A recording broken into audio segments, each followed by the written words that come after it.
The autumn sun was setting over Virginia Beach when Commander Marcus Wilson checked his watch for the fifth time.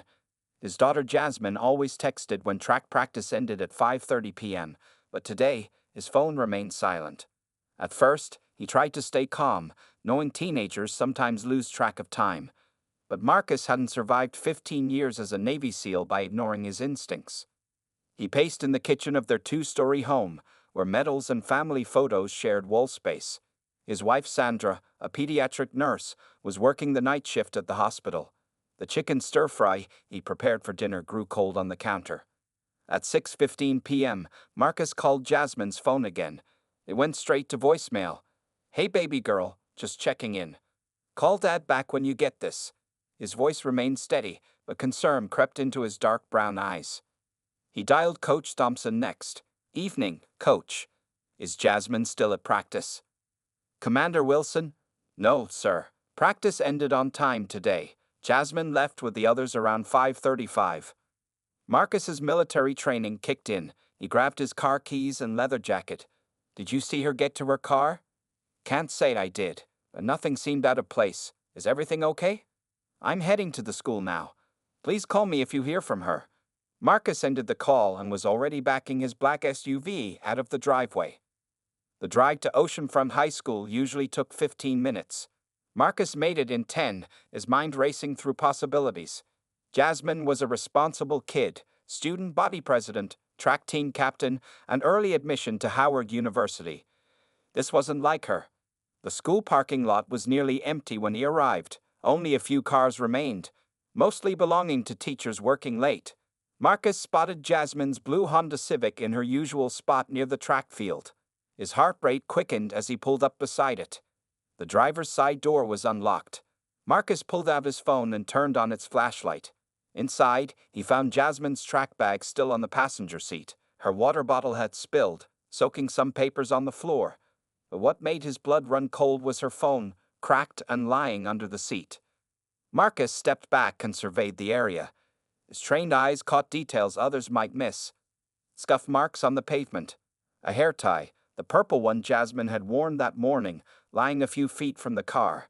And there, barely visible, tire tracks from a vehicle that had parked next to hers, leaving in a hurry. He called 911, his voice calm and professional despite the fear gripping his chest. "This is Commander Marcus Wilson. I need to report a possible kidnapping at Oceanfront High School. The victim is my daughter, Jasmine Wilson, 17 years old." While waiting for the police, Marcus photographed everything with his phone. He learned long ago that the first hour of any incident was crucial. Evidence could disappear. Trails could go cold. 2 patrol cars arrived within minutes, lights flashing in the growing darkness. Officer Sarah Chen, who Marcus knew from community meetings, took the lead. "Commander Wilson, we'll need a recent photo and a description of what Jasmine was wearing today." Marcus pulled up a picture on his phone. Jasmine at breakfast that morning, her dark curly hair pulled back, wearing her track team hoodie and jeans. Her smile, so much like her mother's, seemed to light up the screen. As he described the clothes she changed into for practice, his phone buzzed. Unknown number. Marcus answered immediately, putting it on speaker for the officers to hear. A digitally altered voice crackled through the speaker. "Commander Wilson, your daughter is safe. For now. Do not contact any more police, or that will change. Further instructions will follow." The call ended before they could trace it.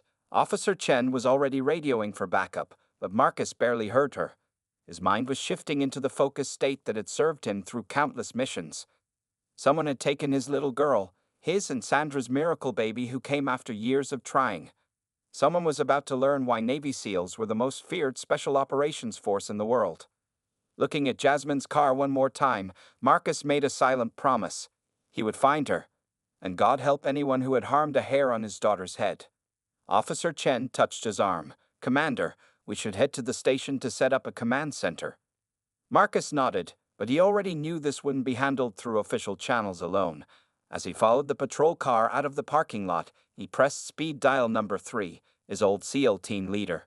Some situations called for a different kind of expertise. At the police station, Marcus sat in a small conference room with Detective Lisa Martinez, watching her set up recording equipment. His phone lay on the table between them, waiting for the promised call. Sandra had arrived 20 minutes ago, her hospital scrubs replaced by jeans and a sweater, her eyes red but determined. These types usually call within the first 3 hours, Detective Martinez explained, checking her watch. It was now. Before she could say more, Marcus's phone lit up. Another unknown number. The detective nodded, and Marcus answered, putting it on speaker.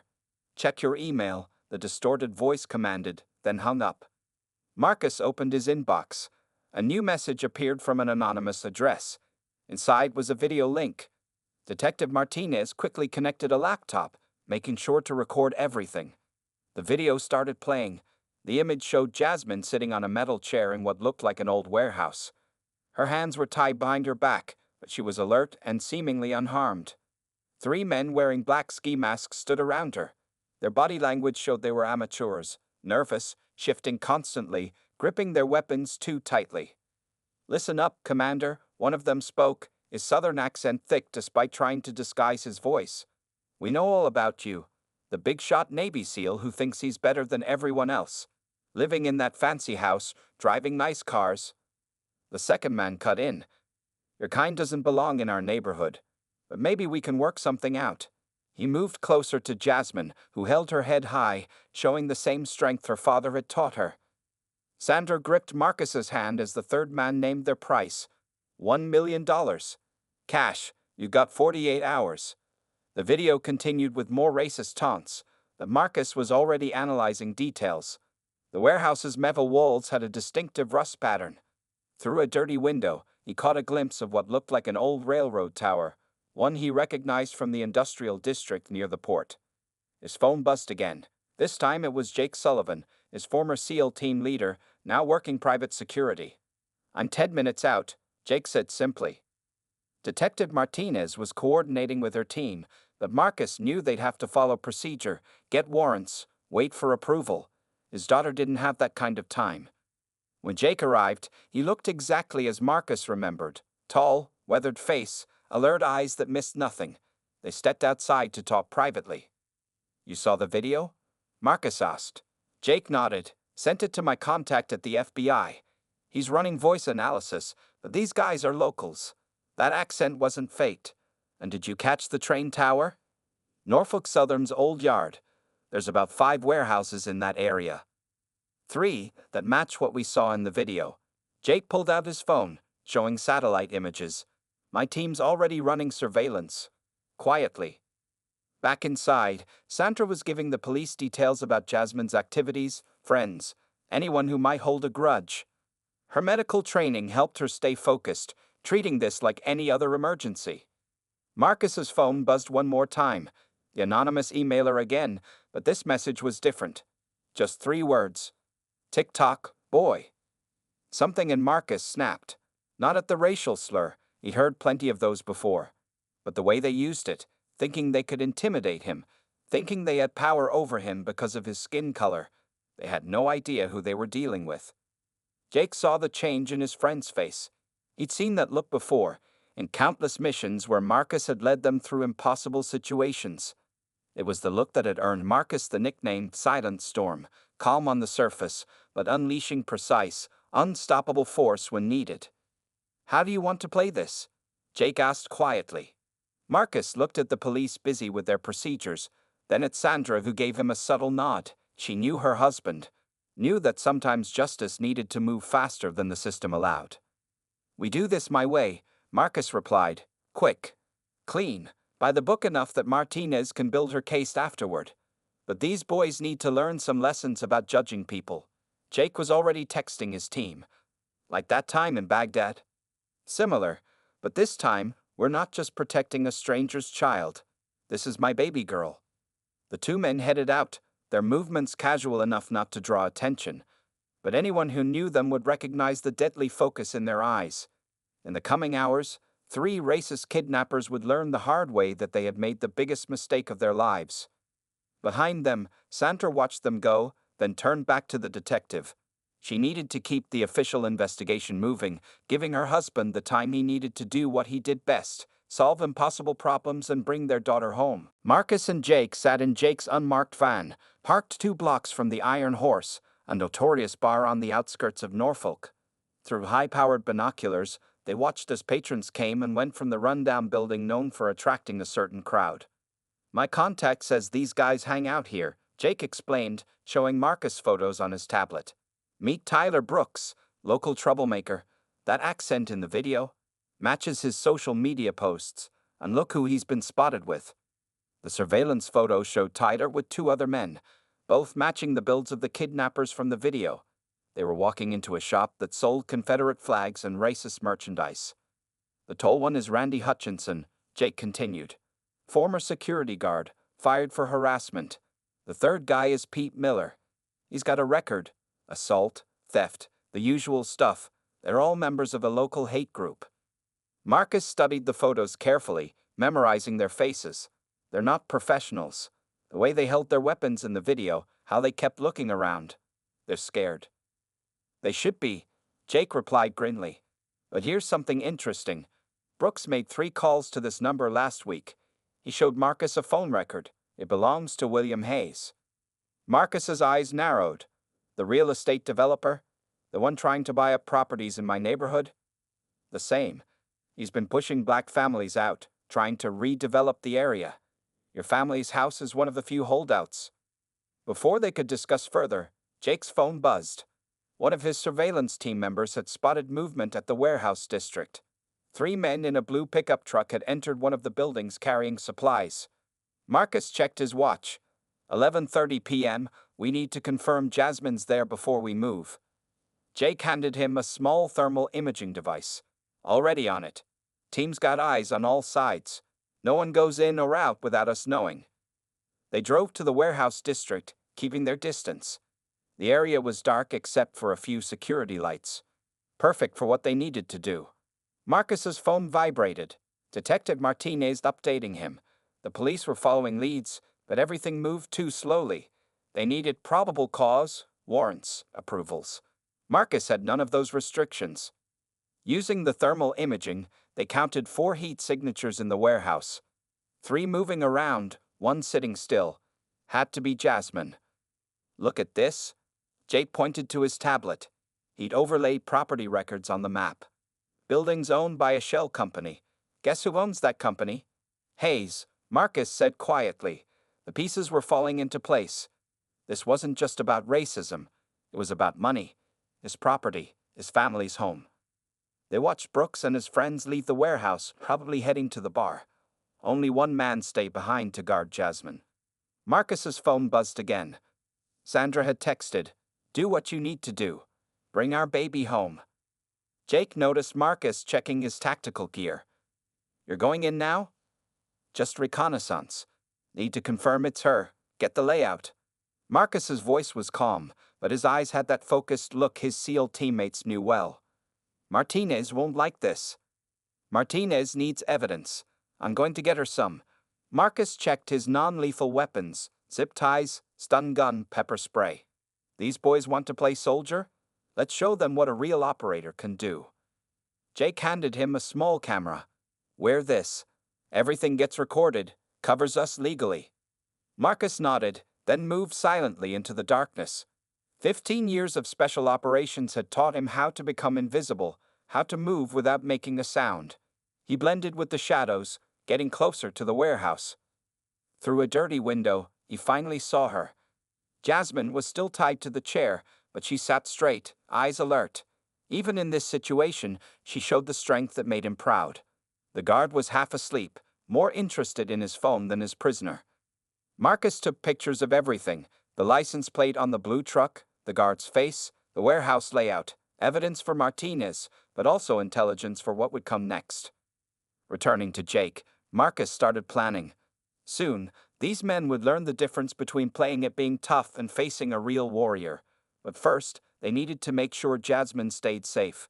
"Make the call," he told Jake. "Get the team ready. Tonight, we show these boys what happens when they mess with the wrong family." In the back of Jake's surveillance van, Marcus spread out detailed blueprints of the warehouse while 4 former Special Operations members gathered around. These men had served together, trusted each other with their lives, and now they were reuniting for the most important mission yet. Miller takes the first guard shift at midnight, Marcus explained, pointing to their surveillance photos. Brooks and Hutchinson usually return around 2 a.m., drunk and careless. That's our window. Tom Chen, their former communications expert, studied the building's electrical layout. Power comes in from this transformer. One cut, and they're in the dark. Their backup generator takes 30 seconds to kick in. 30 seconds is all we need, said Marcus, his finger tracing entry points on the blueprint. Ray, you'll take the west entrance. Mike, cover the loading dock. Jake, you're with me through the front. Tom maintains communications and surveillance. Ray Martinez, their demolition specialist, pointed to the warehouse's steel doors. What about noise? We don't want to alert the neighborhood. Marcus reached into his bag and pulled out keycards and electronic tools. Courtesy of our friends at the power company. They're doing maintenance in the area tonight. We'll have official vehicle access and building codes. Clean. Jake nodded approvingly. But what about Hayes? He's behind this. That's why we're doing this by the book. Marcus held up the small camera he used earlier. Everything gets recorded. Evidence for Detective Martinez. Hayes thinks he's untouchable, but after tonight, he'll learn different. The team spent the next hour memorizing the warehouse layout, planning for every contingency. They'd done this hundreds of times in combat, but this was personal. This was family. Marcus's phone buzzed, Sandra sending another update.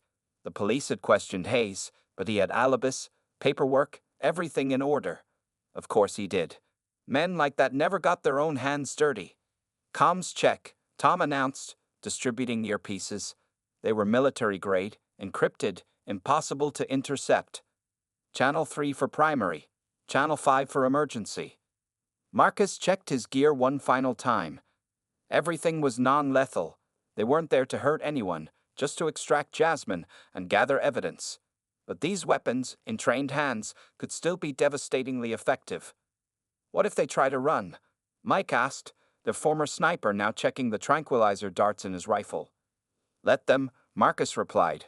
Ray's setting up spike strips on both exit roads. Besides, they're amateurs. Once the lights go out, they'll panic. Jake pulled up the thermal imaging feed on his tablet. 3 heat signatures in the main room now. Jasmine still in the same spot. They got her at least 20 feet from any of them. Good, that means no hostage shield when things go dark. Marcus checked his watch. 11:45 p.m., one more thing. These men targeted my daughter because of race, because they think it makes them strong. Tonight, they learn about real strength. The team nodded. They'd served with Marcus for years, seen him lead through impossible situations. Race had never mattered in combat. Only skill, courage, and brotherhood. Tom's computer beeped. Movement at the Iron Horse. Brooks and Hutchinson are leaving. They look drunk. Right on schedule, Marcus said. Everyone knows their positions. We move in 45 minutes. Questions? Ray raised his hand. What about the recording we found? The one with Hayes' voice? Already sent to Martinez anonymously. Marcus allowed himself a small smile. By morning, she'll have enough to move on him legally. But first, we get Jasmine. The team did their final equipment checks. They'd chosen their gear carefully, black tactical clothing that blended with shadows, faces covered not with masks but with sophisticated camouflage paint. Everything could be explained as legal security work if needed. Marcus looked at each man. These brothers would come running the moment he called. No questions asked, no hesitation. I can't thank you enough, he said quietly. Family takes care of family, Jake replied simply. The others nodded. Their earpieces crackled as Tom started the operation clock. 40 minutes to go, gentlemen. Let's show these amateurs what real professionals look like. In the warehouse, the kidnappers had no idea what was coming. They thought they were the predators, but soon they'd learn what it meant to face real hunters. Marcus checked his daughter's photo one last time, then tucked it away. Soon, she'd be safe. And some very foolish men would learn a lesson they'd never forget. At exactly 1:45 a.m., the warehouse district went dark.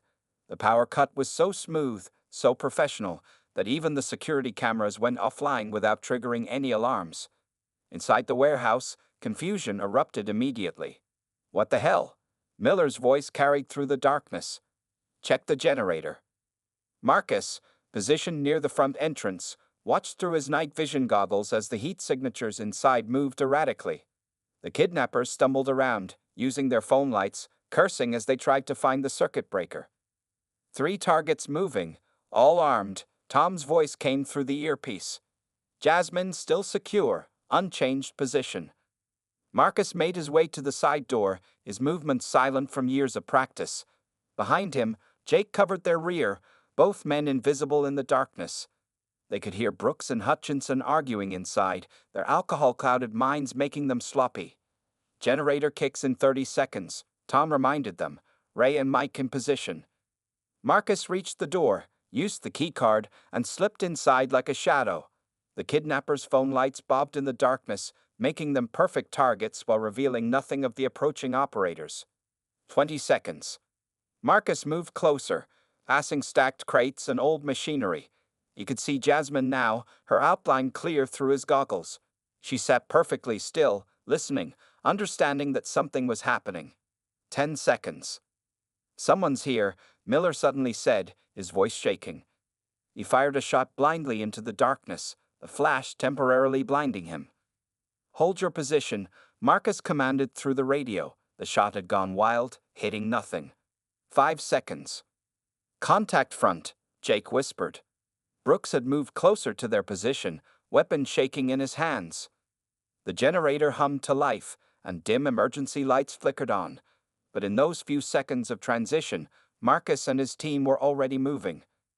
Jake targeted Brooks with a tranquilizer dart, silent, effective. The man went down before he could shout a warning. Ray and Mike emerged from their positions, catching Hutchinson in a perfect crossfire of non-lethal rounds. Miller, the last one standing, spun around wildly. He found himself staring into Marcus's eyes, now uncovered, cold as steel. On your knees, Marcus ordered quietly. Hands where I can see them. Miller's gun clattered to the floor. You can't. Dad. Jasmine's voice was strong, relieved but not surprised. She'd known he would come. Marcus kept his eyes on Miller while Jake secured him. Ray and Mike had already zip-tied the others, removing weapons and phones. The entire operation had taken less than 2 minutes. Clear the weapons, Marcus commanded. The team efficiently collected the kidnappers' guns, photographing everything for evidence. Tom recorded it all through their body cameras. Finally, Marcus moved to Jasmine, cutting her free with practiced care. She fell into his arms, holding tight for just a moment before stepping back, composure regained.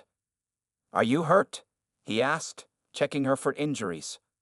I'm okay, she assured him. They were too scared to try anything. Just kept talking about Mr. Hayes and the neighborhood.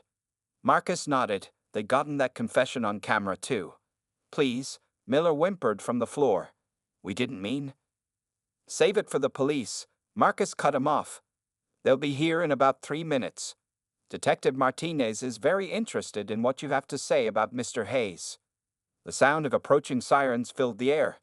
Jake handed Marcus a thumb drive. All the surveillance footage, the conversations about Hayes, everything. Martinez can't ignore this. Marcus turned to the kidnappers, now lined up against the wall, their earlier bravado completely gone. You targeted my daughter because of how we look. Thought it made you powerful. Now you know what real power is. Training, discipline, brotherhood. The police cars pulled up outside, lights flashing. Detective Martinez entered first, taking in the scene with raised eyebrows. Commander Wilson, she said carefully, I see you found a legal way to conduct your private security business tonight. Marcus handed her the thumb drive. Just protecting my client's property, detective. These men were trespassing. They seemed to have some interesting information about William Hayes. Martinez nodded slowly, understanding perfectly. I'm sure they'll be very cooperative. She turned to her officers. Read them their rights, and get Ms. Wilson's statement. As the police took control of the scene, Marcus watched Jasmine giving her statement, proud of her strength. The kidnappers had wanted to teach her fear. Instead, they'd learned a lesson about judging people by their appearance. Sometimes the most dangerous man in the room was the one they'd underestimated. In Detective Martinez's interview room, Tyler Brooks sat trembling, his tough guy act completely gone. Through the one-way glass, Marcus watched as the detective laid out photos on the table, surveillance images, text messages, bank transfers from Hayes. "Tell me again about Mr. Hayes's plan," Martinez said, her voice professional but firm.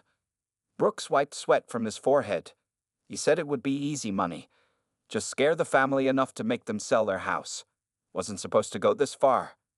In the observation room, Marcus stood with Sandra and Jasmine. His daughter had insisted on being here, on seeing this through to the end.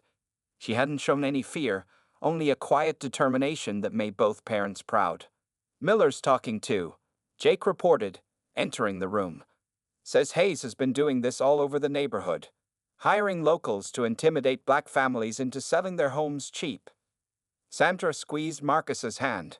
They'd been offered triple their home's value last month. Now they knew why. In the interview room, Brooks was still talking.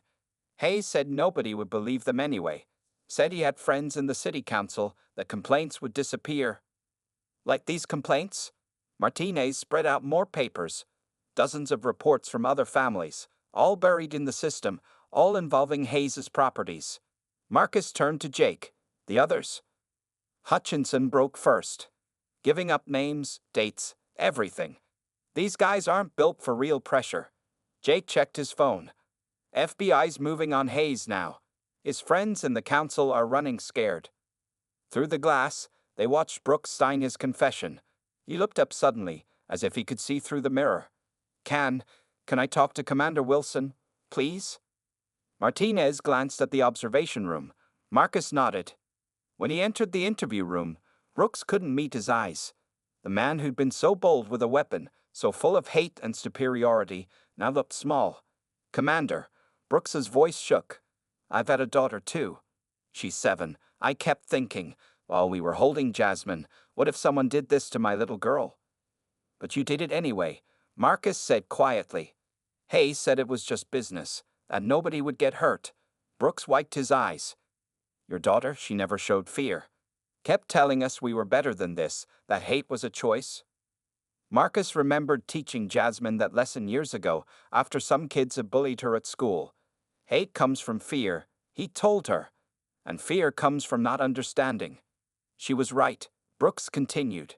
"We were just scared, scared of change, scared of people who looked different, scared of ending up with nothing." Hayes used that fear. Martinez re-entered with more papers to sign. The case against Hayes was growing stronger by the minute. Decades of corruption and hate were unrivaling. Marcus turned to leave, but Brooks called out one more time. "Commander, I know it doesn't mean much, but I'm sorry, really sorry." In the hallway, Jasmine waited with her mother. She'd heard everything. "Did you mean that, Dad, about fear and understanding?" "Every word." Marcus hugged his daughter. "You showed more courage than they ever did. You saw them as people who could be better." Sandra's phone buzzed. Hayes had been arrested at his country club. The FBI had found offshore accounts, evidence of dozens of similar schemes across 3 states. "What happens now?" Jasmine asked. "Now," Marcus said, "we go home. Our home." He looked at his family, feeling a deeper pride than any military medal had ever given him. They hadn't just won. They'd won with dignity, with justice rather than vengeance. In the interview room, Brooks watched them leave. He saw what he'd been too blind to see before. Not a black family that didn't belong, but an American family that had earned everything they had. A decorated veteran, a nurse, an honor student. People who made their community better. As they walked out of the police station, reporters were already gathering. The story was breaking. A prominent developer exposed. A long history of racial harassment revealed. All because he'd picked the wrong family to intimidate. But for Marcus, Sandra, and Jasmine, the cameras didn't matter. They had shown that strength doesn't come from hatred or fear. It comes from love, from principle, from standing together against injustice. They had turned their attackers' tables not through violence, but through courage, intelligence, and an unshakable belief in justice. Tomorrow, their neighborhood would begin healing. Tonight, they were going home. The federal courthouse buzzed with activity 1 month after the kidnapping. Marcus sat in the front row with Sandra and Jasmine, watching as William Hayes and his conspirators faced justice. The case had grown far beyond a single kidnapping, exposing years of systematic discrimination and corruption. Hayes stood before the judge, his expensive suit no longer projecting power. The evidence was overwhelming. Hundreds of families displaced, millions in illegal profits, all built on a foundation of hate and fear. Your Honor, the prosecutor addressed the court. The government has reached plea agreements with Brooks, Miller, and Hutchinson in exchange for their testimony. She gestured to where the three men sat, now in prison jumpsuits. They have also agreed to participate in community restoration programs. Marcus watched Brooks, noticing how the man had changed in the past month. Gone was the swaggering racist, replaced by someone who seemed smaller, but perhaps more human. Brooks had been writing letters, to Jasmine, to other families he'd helped Hayes target, expressing genuine remorse. The defendants have something to say, the prosecutor continued. Ms. Wilson, they've specifically asked to address you. Jasmine stood, her head high. Sandra gripped Marcus's hand as Brooks approached the microphone. I've thought about what to say for weeks. Brooks began, his voice shaking. Sorry seems too small. But watching you, how you handled yourself when we had you, you showed more courage and dignity than I've shown in my whole life. Miller spoke next, then Hutchinson. Each man acknowledged their crimes, their prejudices, their wrong choices. But more importantly, each spoke about what they'd learned, about humanity, about dignity, about the poison of hate. Hayes remained silent, staring straight ahead. Unlike his accomplices, he showed no remorse. His lawyer had already promised appeals, but the evidence was solid. When the judge delivered the sentences, they reflected both justice and mercy. Hayes received 15 years for orchestrating the scheme. The others received shorter sentences, with opportunities for reduction through community service and anti-racism programs. Outside the courthouse, reporters gathered around Marcus and his family. But before they could ask questions, Jasmine stepped forward. I forgive them, she said clearly into the microphones. Not because what they did was right, but because holding on to hate hurts us more than them. They chose fear and hatred. I choose understanding and growth. Marcus watched his daughter with pride. She had taken a traumatic experience and turned it into a force for positive change. Already, she was working with community groups, sharing her story, building bridges between divided neighborhoods. Later that evening, at home, Sandra brought out a letter that had arrived that morning. It was from Brooks's 7-year-old daughter, with a crayon drawing of two girls holding hands, one pink, one brown. She wants to meet you, Sandra told Jasmine. Brooks's wife says their daughter has been asking questions, learning, changing, just like her father. Jasmine read the letter, smiling at the drawing. Can we invite them over? Once he's served his time? Marcus considered this. He thought about cycles of hate, how they perpetuate unless someone has the courage to break them. If that's what you want, baby girl, sometimes the bravest thing is to show mercy. Sandra made tea while they talked about the future. Hayes's properties were being returned to their rightful owners or sold at fair prices. The corrupt city officials had resigned. Real estate regulations were being reformed. Your testimony made the difference, Marcus told his daughter. You showed them a better way. Jasmine nodded, looking at the family photos on their wall. 3 generations of service, sacrifice, and pride. You taught me that, Dad. You never let hate win. Even when they took me, you could have hurt them, but you chose justice instead. Outside their window, the neighborhood was changing again, but this time for the better. New families were moving in, all colors, all backgrounds. Children played together on the streets where fear once ruled. Marcus watched the sunset paint their home in warm colors. His military training had taught him to fight, but his heart had taught him when not to. Sometimes the greatest victory comes not from defeating your enemies, but from transforming them. As evening fell, the Wilson family sat together, stronger than ever. They had faced hatred and emerged not just victorious, but victorious with their principles intact. Through justice tempered with mercy, they had shown their community a better path forward. Tomorrow would bring new challenges, but they would face them together, with courage, dignity, and hope. 6 months after the Hayes case, Jasmine stood at the podium of Oceanfront High School's auditorium, addressing a packed crowd of students, parents, and community members. The event was part of a new program she had helped create: Building Bridges, Breaking Barriers. Change doesn't come from violence or hate, she said, her voice strong and clear. It comes from understanding, from seeing each other as human beings first. Behind her sat Marcus and Sandra, along with families from all parts of the community, including, remarkably, the families of the men who had once kidnapped her. The audience listened intently as she shared her story, not just of the kidnapping, but what came after. How Brooks and the others had transformed their lives in prison, taking classes, counseling other inmates, working to understand their own prejudices. Last week, I received this. Jasmine held up a certificate. Brooks completed his first year of counseling training. He's helping other inmates confront their racial biases. Miller is teaching literacy classes. Hutchinson is working with youth outreach programs. In the front row, Brooks's wife and daughter watched with tears in their eyes. Their monthly visits to the prison had become opportunities for healing, for learning, for growing together as a community. Marcus observed it all with quiet pride. The neighborhood had changed dramatically. Hayes's corrupt network had been dismantled, allowing genuine development that benefited everyone. Property values had risen naturally, without forcing anyone out. New businesses opened, owned by people of all backgrounds. After the presentation, people gathered in small groups, sharing stories and refreshments. Sandra had organized this part carefully, making sure people who might never have spoken before had a chance to connect. Commander Wilson. A teenage boy approached Marcus nervously. "I'm Tyler Brooks Jr., my dad. He talks about you a lot in his letters. Says you taught him more about strength in one night than he learned in his whole life before." Marcus shook the young man's hand. "Your father's doing the hard work now. Facing truth takes more courage than hiding behind hate." Across the room, Jasmine was speaking with a group of students who had started a multicultural club. The kidnapping story had opened discussions about racism, privilege, and change throughout the school district. Now, other schools were adopting similar programs. Detective Martinez arrived late, having just finished her shift. She brought news that Hayes' appeal had been denied. His network of corruption had been fully exposed, leading to reforms in housing laws and local government.